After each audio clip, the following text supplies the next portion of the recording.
Hello friends, welcome to my science group classes. My name is Ankit Chaurasia और आज chemical kinetic के part second के बारे में बात करेंगे, जिसमें हम आज इसके में डिस्कस करेंगे factor on which rate of reaction dependence, यानी हमारा जो रिएक्टेंट के जो रेट ऑफ रिएक्शन होता है किन किन फैक्टर पे डिपेंड करता है उसके बारे में डिस्कस करेंगे। इसके पहले वाले पार्ट के वीडियो में हम लोगों ने अच्छे से इंट्रोडक्शन और रेट ऑफ रिएक्शन निकालने के बारे में देखा था, उसमें average of rate of reaction भी देखे थे, उसके रेट ऑफ रिएक्शन के अकॉर्डिंग ही हम लोगों ने कुछ उसके ऊपर डिपेंडेंट क्वेश्चन भी किए थे। तो आइए चलते इसको स्टार्ट करते हैं। आज हमारा पहला फैक्टर है हमारा नेचर ऑफ रिएक्टेंट, यानी पहले अगर फैक्टर की अगर हम बात करें यहाँ पर, तो पहला फैक्टर हमारा है कि नेचर ऑफ रिएक्टेंट, यानी आज रिएक्टेंट की जो नेचर होती है उसके बारे में आज हम बात करने वाले हैं। सबसे पहले तो हम अगर नेचर की रिएक्टेंट के बारे में अगर बात करते हैं, देखते हैं, तो सबसे पहले हम अगर देखें इसमें, तो हमारा है आयनिक रिएक्शन के बारे में अगर देखें, इसकी जो हमारा रिएक्टेंट यूज़ कर रहे हैं कंसनट्रेटेड में, अगर वो आयनिक रिएक्शन का होता है तो उस पर हमारा रेट ऑफ रिएक्शन कैसा आएगा, हाई होगा कि लो होगा, तो उसके बारे में। तो सबसे पहले अगर हम इसमें एक आप लोगों को पहले ही एग्जांपल इसके बारे में दे चुके थे कि NaCl प्लस AgNO3, और जब ये गिव्स आउट एक दूसरे से मिक्स विथ होते हैं तो हमारा बनाता है Ag क्लोराइड, जो वाइट प्रेसिपिटेट में फॉर्म्ड होते हैं, प्लस सोडियम नाइट्रेट फॉर्म्ड होता है, सोडियम नाइट्रेट फॉर्म। तो हमें इसमें पहले से ही पता रहता है कि जो NaCl होता है वो आयनाइज फॉर्म होता है, Na प्लस और Cl माइनस में होता है। इसी तरह सिल्वर भी एक उसके ऊपर एक पॉजिटिव चार्ज होता है और हमारे नाइट्रेट के ऊपर एक निगेटिव चार्ज होता है। जब ये दोनों एक दूसरे से मिक्स विथ होते हैं तो इसमें जब ये क्या होते हैं, पहले से आयनाइज होते हैं, तो इस समय इनकी जो रेट ऑफ रिएक्शन आती है वो क्या हो जाती है, बहुत हाई आती है, बहुत ज़्यादा आती है, यानी इसकी रेट ऑफ रिएक्शन जो क्या होती है, बहुत हाई होती है। अगर इसी में हम बात करें कहाँ पर लो हो सकती है, अगर हम इसी में कोवैलेंट रिएक्शन की बात करें, कोवैलेंट रिएक्शन की अगर बात हो रही हो, तो देखो अगर हम कोवैलेंट रिएक्शन के लिए मैंने आपको पार्ट फर्स्ट के वीडियो में ही दिखाया था कि अगर हम 1 मोल N2 गैस ले लें प्लस 3 मोल H2 गैस ले लें और हमारा यहाँ 2 मोल NH3 अमोनिया गैस क्या होता है, फॉर्म होता है। तो हमें पहले से ये हम जानते हैं कि नाइट्रोजन नाइट्रोजन के बीच कोवैलेंट बॉन्ड होता है, ऐसे ही हाइड्रोजन हाइड्रोजन के बीच भी क्या होता है, कोवैलेंट बॉन्ड होता है, और इस अमोनिया में पूरे 3 कोवैलेंट बॉन्ड अटैच होते हैं अमोनिया के साथ। ठीक है, तो इसमें हमें क्या करना है, पहले सबसे पहले हम इसको बॉन्ड को दोनों को क्या करना है, ब्रेक कराना है। पहले इसके बॉन्ड को ब्रेक कराएंगे, ब्रेक कराने के बाद तब ये आयनाइज फॉर्म में हो गए। आयनाइज फॉर्म होने के बाद यहाँ पर क्या होता है, बॉन्ड फॉर्मेशन होता है, बॉन्ड फॉर्मेशन होता है। तो पहले हमें क्या कराना है, सबसे पहले अगर हम यहाँ पर अगर बॉन्ड पहले इसको क्या कोवैलेंट बॉन्ड से अटैच होते हैं, तो इसको अगर हम ब्रेक कराएंगे, ब्रेक कराने के बाद फिर ऐसे आयनाइज फॉर्म में आएगा, आयनाइज फॉर्म आने के बाद तब ये क्या करेगा, अपना प्रोडक्ट फॉर्मेशन करेगा। तो इतना समय में हमारा क्या लग रहा है, कुछ फाइनाइट समय भी लग रहा है, यानी फाइनाइट टाइम भी लग रहा है इसमें। अब इतने में फाइनाइट टाइम लगने के साथ साथ हमारा क्या हो रहा है, जो रेट ऑफ रिएक्शन होता है, अगर हम आयनिक रिएक्शन के कंपेरिजन में करें तो इसका रेट ऑफ रिएक्शन कैसा हो जाता है, लो हो जाता है, उसके कंपेरिजन में थोड़ा लो हो जाएगा, कम हो जाएगा। क्योंकि ऐसा क्यों होता है, पहले कोवैलेंट बॉन्ड में अटैच एक दूसरे से क्या होते हैं, ज्वाइंट होते हैं, और जो क्या होते हैं, जो हमारा आयनिक बॉन्ड होता है, जो आयनिक रिएक्शन होते हैं, आयनिक बॉन्ड से अटैच होते हैं, लेकिन इनके बीच इलेक्ट्रोस्टैटिक फोर्स की वजह से एक दूसरे से क्या होती हैं, अटैच के साथ ये जुड़े होते हैं और रुके रहते हैं। ठीक है। अगर इसमें देखिए, अगर हम बात करें होमोजीनियस रिएक्शन की, अगर हम बात कर रहे हैं होमोजीनियस, तो देखो होमोजीनियस होता है क्या, सबसे पहले हम इसके बारे में जान लें। तो होमोजीनियस अगर हम रिएक्शन की यहाँ पर बात कर रहे हैं, तो होमोजीनियस रिएक्शन होता है कि जिसमें हमारे जो मॉलिक्यूल्स, एटम, जो भी सब कुछ होते हैं, क्या होने चाहिए, एक सेम प्रकार के होने चाहिए। जैसे अगर हम किसी रिएक्टेंट ले रहे हैं रिएक्शन करने के लिए, तो उसमें क्या है, हमारे जो गैस, अगर गैस के मॉलिक्यूल्स से गैस के ही ले लें, या तो हमारे फिर अगर सॉलिड के हैं, लिक्विड के, तो उस फॉर्म में लें, तो होमोजीनियस होता है, जो एक टाइप के समान होते हैं। और यहाँ हेट्रोजीनियस, यानी हेट्रोजीनियस मतलब अलग अलग टाइप्स के हमें क्या लेने हैं, रिएक्शन को कराने हैं, इसमें अलग अलग टाइप के हमें उसके मेटल को या तो उसके मॉलिक्यूल्स को लेने हैं। तो अगर हम इसमें हेट्रोजीनियस और होमोजीनियस की बात करें, तो इन दोनों की कंपैरिजन अगर करा रहे हैं, तो ये क्या होता है, सेम एटम और सेम मॉलिक्यूल्स के बीच होता है, सेम एटम या मॉलिक्यूल्स के बीच होता है ये सब। और ये क्या होते हैं, डिफरेंट डिफरेंट मॉलिक्यूल्स और आयन के बीच होता है, हेट्रोजीनियस ये होता है, सीधे तरीके से ही समझ लें हम। तो अगर हम इसमें ये देखें कि अगर इन दोनों के रेट ऑफ रिएक्शन की अगर बात की जाए इसके नेचर पे कि ये होमोजीनियस रिएक्शन का नेचर है रिएक्टेंट, ये हेट्रोजीनियस रिएक्शन का रिएक्टेंट है, तो इन दोनों में रेट ऑफ रिएक्शन किसका सबसे अधिक होगा? तो हम सीधी सीधी कह सकते हैं कि जो होमोजीनियस रिएक्शन होता है उसका rate of reaction comparison to heterogeneous reaction से ज़्यादा होगा। क्यों ऐसा होगा? क्योंकि ये क्या होते हैं, इसके जो एटम मॉलिक्यूल्स हैं समान प्रकार से हैं, तो ये आसानी से उसके साथ जोड़ना बहुत आसान करेंगे। अगर ये अलग अलग प्रकार से एक हमारा गैस फॉर्म में एक लिक्विड फॉर्म में, तो ये क्या करेंगे, इतने आसानी से क्या हो सकते हैं, ये आसानी से कोलाइड नहीं हो सकते। ठीक है, अगर इसी में हम अगर बात कर लें, अगर हम इसमें क्या बात करें, अगर हम स्टेबिलिटी ऑफ रिएक्टेंट की अगर बात की जा रही है, इसमें अगर हम क्या करें, स्टेबिलिटी ऑफ रिएक्टेंट की अगर बात करें यहाँ पर, तो देखो क्या होता है कि stability of rate of reaction directly proportional to stability of product inversely proportional to stability of reactant. देखो यहाँ पर जब हमें स्टेबिलिटी ऑफ रिएक्टेंट की बात करते हैं तो ये क्या हो जाता है, हमारा stability of rate of reaction के इनवर्सली प्रोपोर्शनल हो जाता है। तो इस कंडीशन में हम एक आपको अच्छे से एग्जांपल के थ्रू समझाते हैं। होप ये ऊपर का आप सभी लोग नोट कर लिए होंगे। तो हम अगर आपको एक यहाँ पर एक एग्जांपल दें, अगर हम इसके बारे में दिखाएं स्टेबिलिटी ऑफ रिएक्टेंट के लिए, तो देखो क्या हो सकता है। अगर हम यहाँ दिखाएं, अगर एग्जांपल हमारा स्टेबिलिटी ऑफ रिएक्टेंट के लिए, तो हम यहाँ पर ले रहे हैं एसिटिक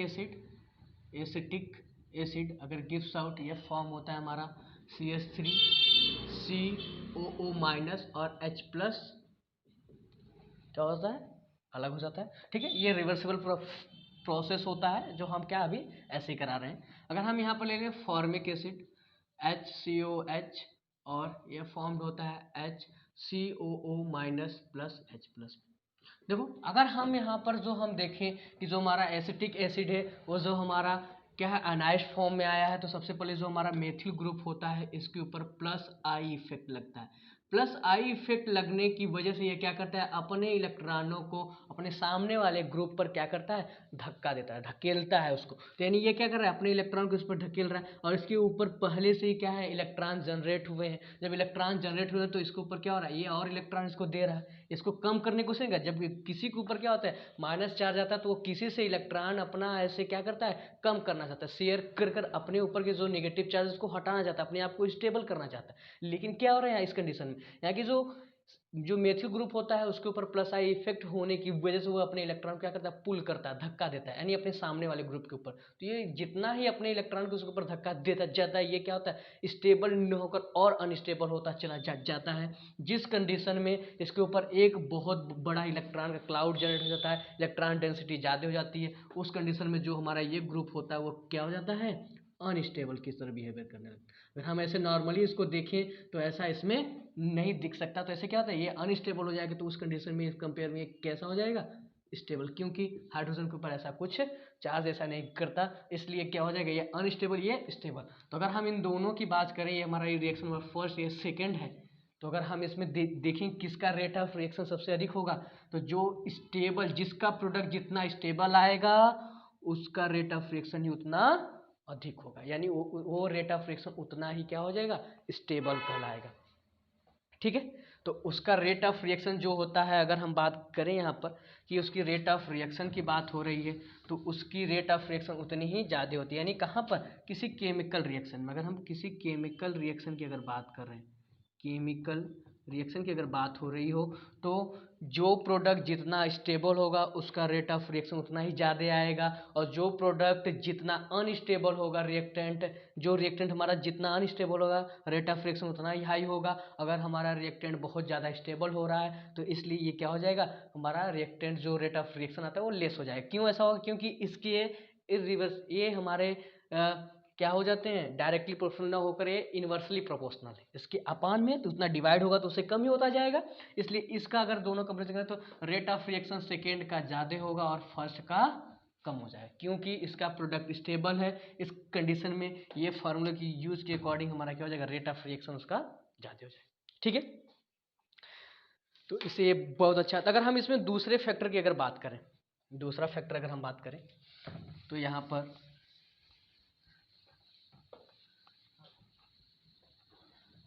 अगर हम दूसरे फैक्टर की यहाँ बात करने जा रहे हैं तो अगर हम देखें दूसरा फैक्टर तो हम क्या करेंगे, रिएक्टेंट के फिजिकल स्टेट के बारे में देखेंगे, यानी फिजिकल नेचर उसका कैसा होगा, फिजिकल बिहेवियर कैसा हो रहा है। तो हम दूसरा अगर रिएक्टेंट यहाँ बात करें कि फिजिकल स्टेट ऑफ रिएक्टेंट, अगर हम फिजिकल स्टेट की अगर उसके रिएक्टेंट की बात कर रहे हैं तो यहाँ पर अगर हम देख रहे हैं उसके फिजिकल स्टेट के रिएक्टेंट की, तो हम यहाँ पर देखें, एक हम गैस के मॉलिक्यूल्स की इस तरह से गैस के रिएक्शन को देखें, फिर लिक्विड के रिएक्शन को देखें, या फिर सॉलिड के अगर हम देखें, इन दोनों के अगर रेट ऑफ रिएक्शन देखें किसका सबसे अधिक होगा, तो गैस का rate of reaction comparison to liquid से अधिक आता है, और अगर हम लिक्विड और सॉलिड का कंपेरिजन कराते हैं तो उसका रेट ऑफ रिएक्शन लिक्विड का अधिक आता है। ऐसा क्यों होता है, क्योंकि हमें पहले से जानते हैं क्या होता है, गैस के मॉलिक्यूल्स बहुत दूर दूर तक पाए जाते हैं। दूर दूर तक पाए जाने के साथ साथ इनकी जो मोशन होते हैं, इनके अंदर जो काइनेटिक एनर्जी होती है वो क्या होती है, रैंडम होती है। ये इनके मॉलिक्यूल्स क्या करते हैं, चाहे जिधर डायरेक्शन, का डायरेक्शन क्या होता है, फिक्स नहीं होता है, ये डायरेक्शनल नहीं होते हैं, जिस वजह से चाहे जिधर ये मूव कर सकते हैं, इसलिए इसे हम कैसे कर सकते हैं, रैंडम मोशन ऑफ मॉलिक्यूल्स। इनके मॉलिक्यूल्स कैसे करते हैं, रैंडम मोशन करते हैं। रैंडम मोशन करने के साथ साथ अगर हमारा कोई और गैस के मॉलिक्यूल्स ऐसे ही आ रहे हैं, चाहे जैसे आए, तो इनके बीच ज़्यादा बहुत क्या होते हैं, बहुत दूर दूर तक पाए जाने की वजह से ये आसानी से एक दूसरे से क्या हो सकते हैं, कोलाइड हो सकते हैं, जिस वजह से क्या हो सकता है, इनका जो रेट ऑफ रिएक्शन आता है वो क्या हो जाएगा, हाई होगा। अगर इसी तरह अगर हम सॉलिड की बात करें, सॉलिड में क्या होते हैं, उनके मॉलिक्यूल्स बहुत पास पास होते हैं, एकदम नियर बाई पास, उनके बीच थोड़ा सा भी गैपिंग नहीं होता। अगर इसी तरह इसमें क्या करें, दूसरे मॉलिक्यूल्स को लाएं, ए मॉलिक्यूल से बी मॉलिक्यूल से, तो ये क्या होते हैं, रैंडमली मोशन भी नहीं करते हैं, इनके मॉलिक्यूल्स बहुत दूर दूर तक भी नहीं होते हैं। जैसे अगर इन दोनों को कोलाइड कराना चाहें तो ये क्या हो सकते हैं, आसानी से कोलाइड नहीं कर सकते। अगर ये आसानी से कोलाइड नहीं करेंगे तो उस कंडीशन में इनका रेट ऑफ रिएक्शन कैसा हो जाएगा, लो होगा, और इसका रेट ऑफ रिएक्शन क्या हो जाएगा, हाई हो जाएगा, यानी इंक्रीज करता ही जाएगा, और इसका लो हो जाएगा। ठीक है, ये हमारा था दूसरा फैक्टर, यानी हम किसी भी रिएक्टेंट के ऊपर उसकी फिजिकल स्टेट के बारे में भी देख सकते हैं। ठीक है, अगर हम इसके तीसरे फैक्टर की बात करें, अगर हम इसमें क्या करें, इसके तीसरे फैक्टर की अगर बात की जा रही है तो हम देखें यहाँ पर इसके तीसरे फैक्टर हमारे हैं सरफेस एरिया ऑफ रिएक्टेंट, यानी जो रिएक्टेंट का जैसा भी हम रिएक्टेंट ले रहे हैं, जो भी हमारा कंपाउंड है वह कितना सरफेस कवर करता है, कितना सरफेस कवर करता है। तो अगर हम देखें तो उस सरफेस कवर के अकॉर्डिंग हमारा रेट ऑफ रिएक्शन क्या होगा, हाई होगा कि लो होगा। तो उस अगर प्रोसेस में देखें तो हम देख रहे हैं सरफेस एरिया ऑफ रिएक्टेंट्स, और ये हमेशा कहाँ पर होता है, सॉलिड के साथ, ना कि गैस और लिक्विड नहीं कर सकते, तो ये हमेशा सॉलिड में होता है। तो ऐसा अगर हम देखेंगे तो अगर हम देख रहे हैं यहाँ पर कि हमारा सरफेस एरिया क्या होता है, रेट ऑफ रिएक्शन के डायरेक्टली प्रोपोर्शनल होते हैं। Rate of reaction directly proportional to surface area of reactants, यानी क्या होते हैं, डायरेक्टली प्रोपोर्शनल होते हैं सरफेस एरिया ऑफ रिएक्टेंट के। अगर हम इसमें एग्जांपल की बात करें, सीधे सीधे एग्जांपल से हम समझना कोशिश करें कि क्या होता है, सरफेस एरिया कैसे कवर कर रहा है। तो देखो, जैसे हम कोई कप ले लें, इस कप में हमारा क्या है, हमने मिल्क लिया हुआ है, ठीक है, और इसमें हम क्या कहें आपको, ये हमारा मिल्क इसमें फिल है,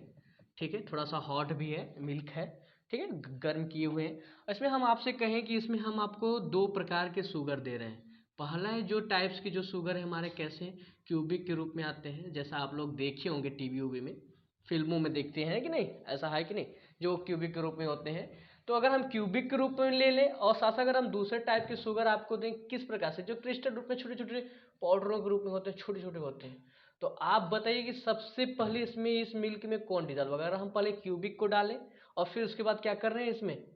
उसके थोड़ी देर के बाद अगर हम इसके जो पाउडर के रूप में छोटे जो उसके क्रिस्टल मॉलिक्यूल्स टूटे हुए हैं, अगर इस शुगर को डालें तो बताओ सबसे अधिक डिजॉल्व कौन होगा, और जो सबसे अधिक एरिया कवर भी करेगा उसका रेट ऑफ रिएक्शन भी क्या हो जाएगा, ज़्यादा होगा। तो हम सीधे सीधे कर सकते हैं कि हमारा जो पाउडर के फॉर्म में छोटे छोटे क्रिस्टल है ये क्या करेगा, ये सरफेस एरिया यानी सतह जो होती है उसकी सबसे ज़्यादा कवर करेगा, और ज़्यादा कवर करेगा तो वो ज़्यादा जल्दी ही डिजॉल्व होगा, क्योंकि कंपेरिजन इसके करेंगे तो इसके मॉलिक्यूल्स बड़े हैं, इसके मॉलिक्यूल्स छोटे हैं, तो हमारे जो मिल्क के मॉलिक्यूल्स होते हैं सबसे पहले इसको कवर कर कर बहुत ज़्यादा एरिया को क्या करेंगे, कवर कर लेंगे, और कवर करेंगे तो उस कंडीशन में हमारा क्या हो जाएगा, जो ये पाउडर वाला शुगर होता है ये हमारा क्यूबिक शुगर से उसका रेट ऑफ रिएक्शन ज़्यादा होगा, क्या हो जाएगा, ज़्यादा हो जाएगा। अगर इसका क्यूबिक की बात करें तो यानी इसका रेट ऑफ रिएक्शन अगर कंपेरिजन करें तो इसका ज़्यादा होगा comparison to rate of reaction के इसके। क्यों होगा, क्योंकि ये ज़्यादा कवर एरिया करेगा, सरफेस मतलब सतह पर, तो इतना ज़्यादा है पाउडर के फॉर्म में उतना ज़्यादा डालेंगे इसको, वो सरफेस एरिया ज़्यादा कवर करेगा, और तुरंत मिल्क के मॉलिक्यूल्स को पहले कवर करेंगे क्योंकि छोटे छोटे फॉर्म में होते हैं, और इसके क्या है पहले ये जाएगा अंदर धीरे धीरे डूबेगा, उसके मॉलिक्यूल्स के जो हमारे मिल्क के मॉलिक्यूल्स हैं पहले इसके ऊपरी सतह को पहले कवर करेंगे, फिर धीरे धीरे वो डिजॉल्व होना स्टार्ट होगा, फिर उसके मॉलिक्यूल्स फिर छोटे छोटे में टूटना स्टार्ट करेंगे, जैसे छोटे टूटने में स्टार्ट करेंगे फिर उसको कवर करेंगे, तो उसमें क्या उस समय तक उसके रेट ऑफ रिएक्शन बहुत कम हो जाएंगे। ठीक है, तो हम बात कर सकते हैं कि अगर हम डिजॉल्व कर रहे हैं कहाँ कहाँ पर, डिजॉल्व इन मिल्क में अगर कर सकते हैं उस समय या तो वाटर है या तो कोई हमारा एक्वस सॉल्वेंट हो, उसके साथ हम क्या कर सकते हैं, डिजॉल्व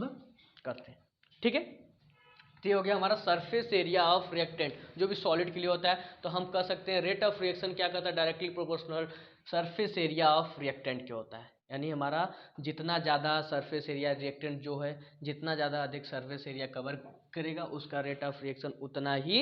अधिक होगा। अगर हम इसमें फोर्थ फैक्टर की अगर बात करें, अगर हम इसके फोर्थ फैक्टर की बात कर रहे हैं तो आइए देखते हैं इसके फोर्थ फैक्टर को।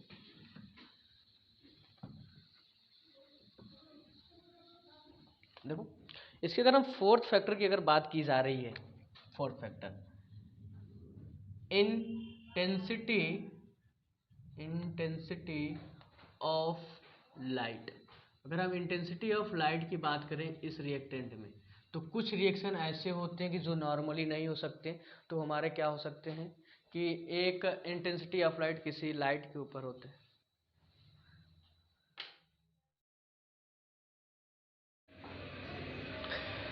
ठीक है, तो हम देखते हैं कि नेक्स्ट फैक्टर हमारा इंटेंसिटी ऑफ लाइट। अगर हम इंटेंसिटी ऑफ लाइट की अगर बात कर रहे हैं तो अगर हम यहाँ इतना ऐसे कर सकते हैं कि सम रिएक्शन आर फोटोसेंसिटिव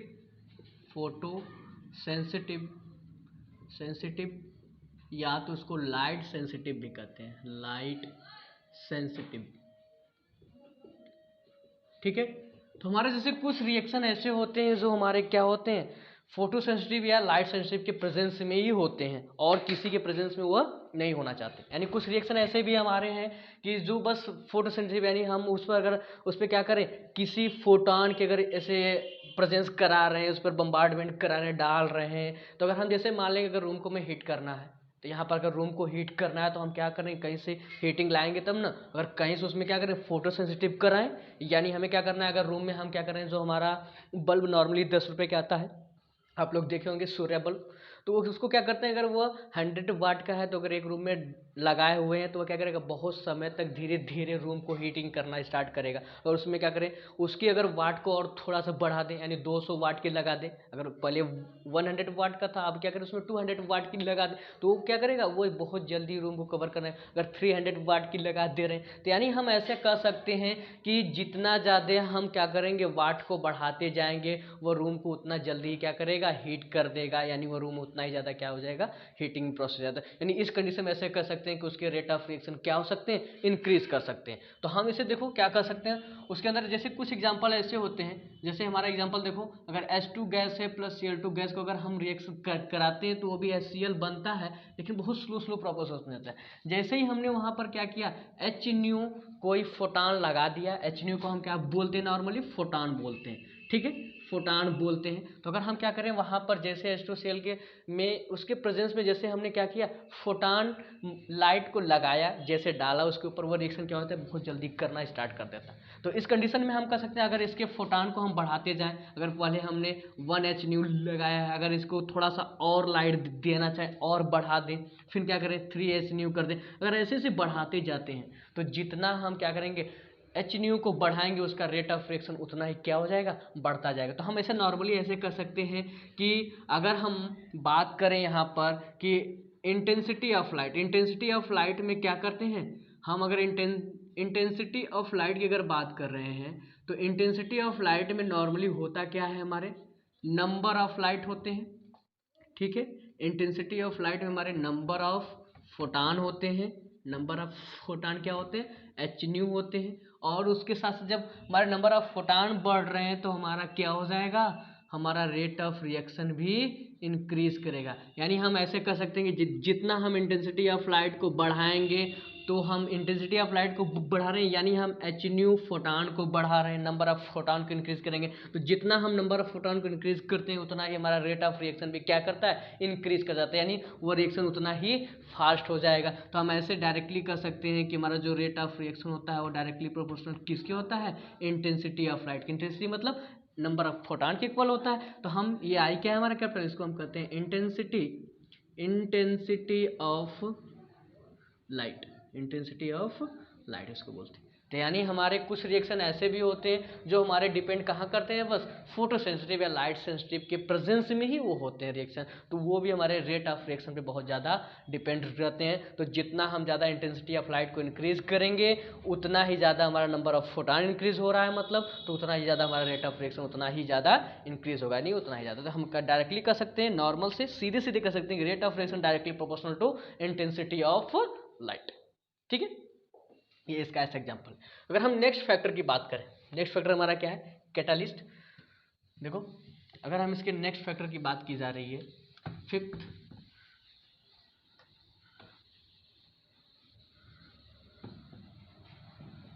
तो अगर हम इसके नेक्स्ट फैक्टर की बात करें, फिफ्थ फैक्टर है हमारा कैटालिस्ट। अगर हम कैटालिस्ट को डायरेक्टली, कैटालिस्ट का काम क्या होता है, किसी भी रिएक्शन में कैटालिस्ट को लगाने से उसके स्पीड को बढ़ा देना, यानी जो भी रिएक्शन होता है उस रिएक्शन के रेट के स्पीड को क्या करता है, वो बढ़ा देता है। कैटालिस्ट का यही यूज़ होता है। वह क्या करता है, रिएक्टेंट के साथ पार्टिसिपेट तो करता है लेकिन प्रोडक्ट के साथ साथ वो क्या होता है, बाहर निकल जाता है। इसका कैटालिस्ट का बस इतना यूज होता है। तो हम कैटालिस्ट के बारे में थोड़ा सा इतना लिख सकते हैं कि विच स्पीड, ये क्या करता है, कैटालिस्ट कहीं कहीं रिएक्शन को घटाता है बढ़ाता है, तो हम दोनों इसको लिख लेते हैं। विच स्पीड अप और down the rate of chemical reaction. यानी हम सीधे सीधे कह सकते हैं कैटालिस्ट का काम क्या है, किसी भी केमिकल रिएक्शन के रेट को बढ़ा देना या घटा देना। तो हम नॉर्मली से यहाँ बात किसका करेंगे, बढ़ाने की, यानी वो हमारे रिएक्शन को क्या कर रहा है, बढ़ा रहा है, ठीक है। तो हम इसको इस तरह से भी कर सकते हैं, set up and alternate path from reactant to product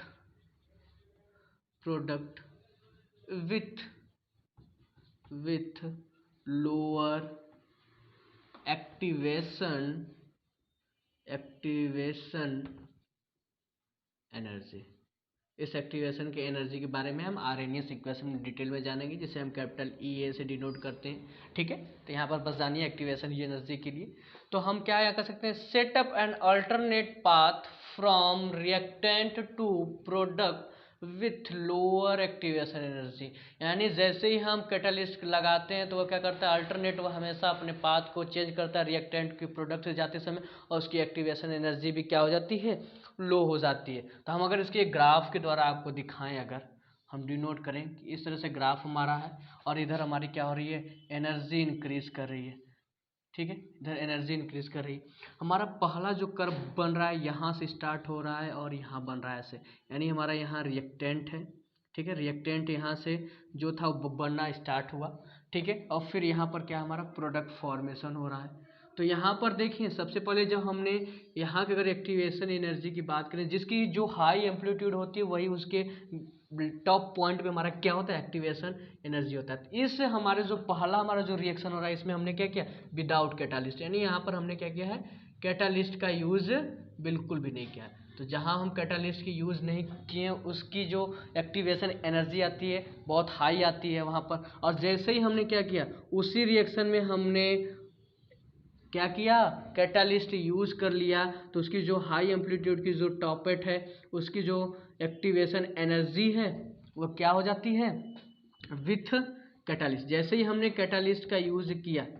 catalyst का यूज़ करते ही उसकी एक्टिवेशन एनर्जी पहले के कंपैरिजन जो विदाउट कैटालिस्ट लगाए थे उसके कंपैरिजन में उसकी एक्टिवेशन एनर्जी लो हो जाती है, घट जाती है, और उसके पाथ को भी वो क्या करता है, चेंज कर देता है। तो इसलिए मैंने यहाँ लिखा है set up an alternate path from reactant to product with lower activation energy. यानी वो जैसे कैटालिस्ट का यूज़ करते हैं, लगा देते हैं वहाँ पर, तो वो क्या करता है, हमारा कैटालिस्ट के प्रेजेंस में उसकी जो पहले रिएक्टेंट टू प्रोडक्ट के पाथ भी चेंज कर लेता है, साथ साथ वो हमारा क्या करता है, उसकी एक्टिवेशन एनर्जी भी लो हो जाती है। तो अगर हम यहाँ एग्जांपल अगर देखें, तो एग्जांपल अगर हमारा है यहाँ पर सल्फर डाइऑक्साइड प्लस अगर ऑक्सीजन के साथ इसका रिएक्शन हो रहा था नॉर्मली सल्फर ट्राइऑक्साइड बनाने के लिए, जब मैंने वहाँ पर कैटालिस्ट यूज़ नहीं किया तो उस समय उसका पाथ इस तरह से जा रहा था और इसकी एक्टिवेशन एनर्जी हाई आ रही थी और प्रोडक्ट बनने में ज़्यादा समय लग रहा था। जैसे ही हमने यहाँ किया एक कैटालिस्ट यूज़ कर दिया, नाइट्रोजन ऑक्साइड का यूज किया, हमने देखा कि इसकी पाथ डायरेक्शन भी चेंज हो गई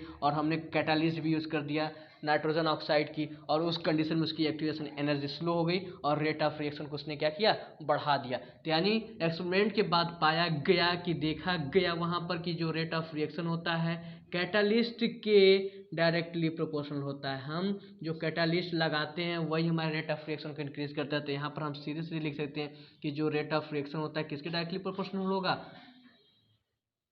ये हमारा हो जाएगा नाइट्रोजन ऑक्साइड के प्रोपोर्शनल, न कि हमारे रिएक्टेंट के कंसंट्रेटेड के प्रोपोर्शनली होगा। ये हमारा किस पर होगा, रेट ऑफ रिएक्शन हमारे कैटालिस्ट के डायरेक्टली प्रोपोर्शनल हो जाता है। ठीक है, अगर हम इसमें नेक्स्ट फैक्टर की अगर बात करें, आप लोगों को कैटालिस्ट अच्छे समझ में आ गया होगा। तो नेक्स्ट फैक्टर बात करें हम इसमें कि हमारा नेक्स्ट फैक्टर है टेम्परेचर। अगर हम टेम्परेचर की बात करें तो इस पूरे हमें केमिकल काइनेटिक्स में टेम्परेचर और एक हमारा लास्ट फैक्टर है जो डिपेंड करता है हमारे रेट ऑफ रिएक्शन, वो कंसंट्रेशन है। तो ये यही दोनों को हमें मोस्ट इंपॉर्टेंट इसमें पढ़ना है, इन सब का भी थोड़ा थोड़ा यूज़ आता ही है। तो यहाँ पर अगर हम नेक्स्ट फैक्टर की अगर बात देख रहे हैं यहाँ पर कर रहे हैं, तो हम देखें हमारा सिक्स फैक्टर है टेम्परेचर। क्या है, टेम्परेचर। हम नॉर्मली बात कर सकते हैं किसी भी रिएक्शन में, अगर वो नॉर्मली रिएक्शन हो रहा है, अगर वहाँ पर टेम्परेचर को बढ़ा देते हैं तो उस टेम्परेचर में हमारे क्या करते हैं, रेट ऑफ रिएक्शन को वो बहुत ज़्यादा जल्दी करने की कोशिश करते हैं, यानी बहुत फास्ट कर देता है, बढ़ा देता है उसके रेट ऑफ रिएक्शन को। कि अगर हम टेम्परेचर को, तो हम इसको नॉर्मली ऐसे कर सकते हैं, क्या कर सकते हैं कि generally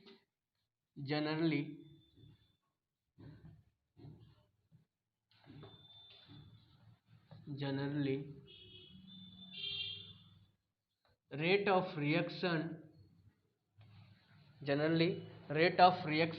increases on increasing temperature।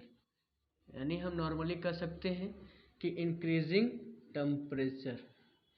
यानी जब हम टेम्परेचर को बढ़ाते हैं तो हमारे रेट ऑफ रिएक्शन भी क्या कर सकता है, बढ़ जाता है। तो हम ऐसे भी इसको कर सकते हैं कि on 10 degree centigrade rise in temperature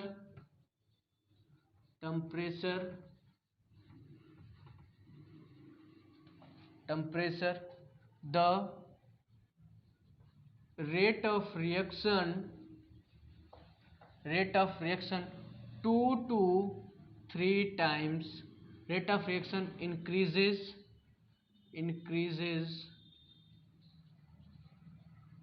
2 to 3 times। यानी हम इस तरह से इसको भी कर सकते हैं कि जैसे ही अगर हम टेम्परेचर को 10 डिग्री सेंटीग्रेड बढ़ाते हैं, किसी भी रिएक्शन में अगर हम टेम्परेचर को 10 डिग्री सेंटीग्रेड अगर बढ़ा रहे हैं तो उसकी जो रेट ऑफ रिएक्शन होता है 2 से 3 गुना तक बढ़ जाता है, यानी उसका जस्ट डबल। यानी 10 डिग्री सेंटीग्रेड बढ़ाए तो 2 गुना, अगर 20 सेंटीग्रेड बढ़ा रहे हैं तो हमारा कितना हो जाएगा 4 गुना, यानी उसका जो हमारा रेट ऑफ रिएक्शन वह बढ़ता ही चला जाता है। ठीक है,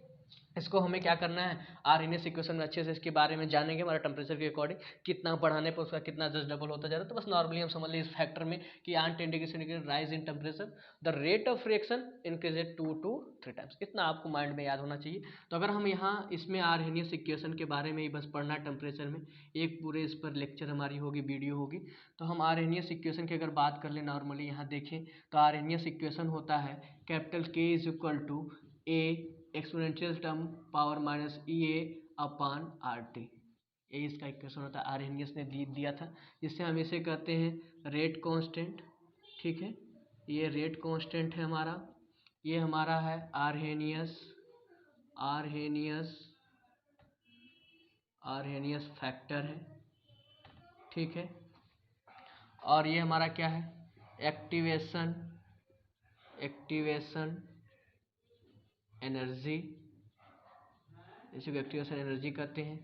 ये हमारा है गैस कांस्टेंट, जो आइडियल गैस के लिए यूज होता है, इसकी वैल्यू फिक्स होती है हमेशा। ठीक है, ये हमारा टेम्परेचर है,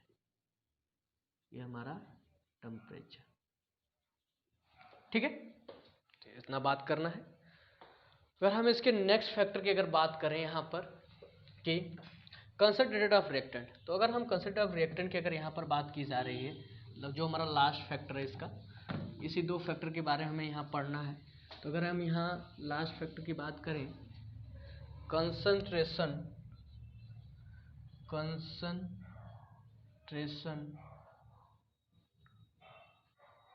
of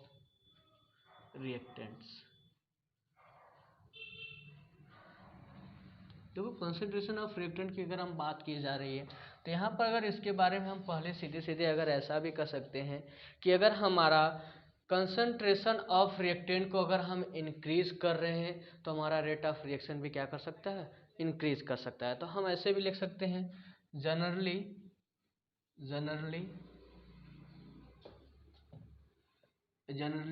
rate of reaction increases on increasing concentration of reactants. अगर रिएक्टेंट के कंसंट्रेशन को अगर हम बढ़ाते हैं तो हमारा क्या हो जाएगा, रेट ऑफ रिएक्शन इंक्रीज करता है, जनरली ऐसा जा सकते हैं। अगर हम दूसरा बात करें कि rate of reaction may also decreases on increasing concentration of reactants। ठीक है, अगर हम कंसंट्रेशन रिएक्टेंट के कंसंट्रेशन को अगर बढ़ा रहे हैं तो उस कंडीशन में हो सकता है कि हमारा रेट ऑफ रिएक्शन डिक्रीज भी कर सकता है। थर्ड अगर पॉइंट देखें कि rate of reaction remains unaffected, यानी हमारा क्या भी हो सकता है कि अगर हम रिएक्टेंट के कंसंट्रेशन को अगर बढ़ा रहे हैं या घटा रहे हैं तो हमारे रेट ऑफ रिएक्शन पे कोई इफेक्ट ही ना पड़े, ऐसा भी हो सकता है। लास्ट पॉइंट हमारा है rate of reaction may also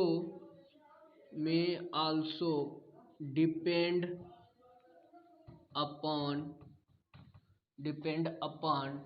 product concentration. हमारा जो रेट ऑफ रिएक्शन हो सकता है वो हमारे प्रोडक्ट के कंसंट्रेशन पे भी डिपेंड कर सकता है, उस पे भी वो डिपेंड हो सकता है। तो ये हमारा होता है कि अगर हम कंसंट्रेशन ऑफ रिएक्टेंट को इंक्रीज कर रहे हैं, बढ़ा रहे हैं, तो हो सकता है रेट ऑफ रिएक्शन हमारा इंक्रीज करे। या तो ये भी हो सकता है कि अगर हम रिएक्टेंट के कंसंट्रेशन को इंक्रीज कर रहे हैं लेकिन हमारा क्या है, रेट ऑफ रिएक्शन डिक्रीज होता जा रहा है, उसकी स्पीड में कोई फर्क ही नहीं पड़ रहा, वो बढ़ ही नहीं रहा। ऐसा भी हो सकता है कि हम रिएक्टेंट के कंसंट्रेशन को अगर इंक्रीज कर रहे हो तब भी हमारे रेट ऑफ रिएक्शन पे कोई इफेक्ट नहीं पड़ रहा, या उसको डिक्रीज कर रहे हो तब भी हमारा इफेक्ट नहीं पड़ रहा हो। या सीधे से अगर ये भी हो सकता है कि रेट ऑफ रिएक्शन हमारे प्रोडक्ट के कंसंट्रेशन पे भी डिपेंड कर सकता है। ठीक है, तो यही इतने आज 7 फैक्टर हैं, जिसमें से 2 हमारे मस्ट हैं, टेम्परेचर और कंसेप्ट ऑफ रिएक्टेंट के बारे में हम डिटेल में इसमें पढ़ेंगे, जिसमें हम ऑर्डर ऑफ रिएक्शन के बारे में जानेंगे, और फिर साथ साथ हमारे क्या है उसमें रेट लॉ में भी इसको डिस्कस करेंगे, और टेम्परेचर को हम डायरेक्टली आर्हेनियस इक्वेशन में डिस्कस करेंगे। तो आज की इस वीडियो में इतना ही, इसके लिए thank you, thanks for my watching video.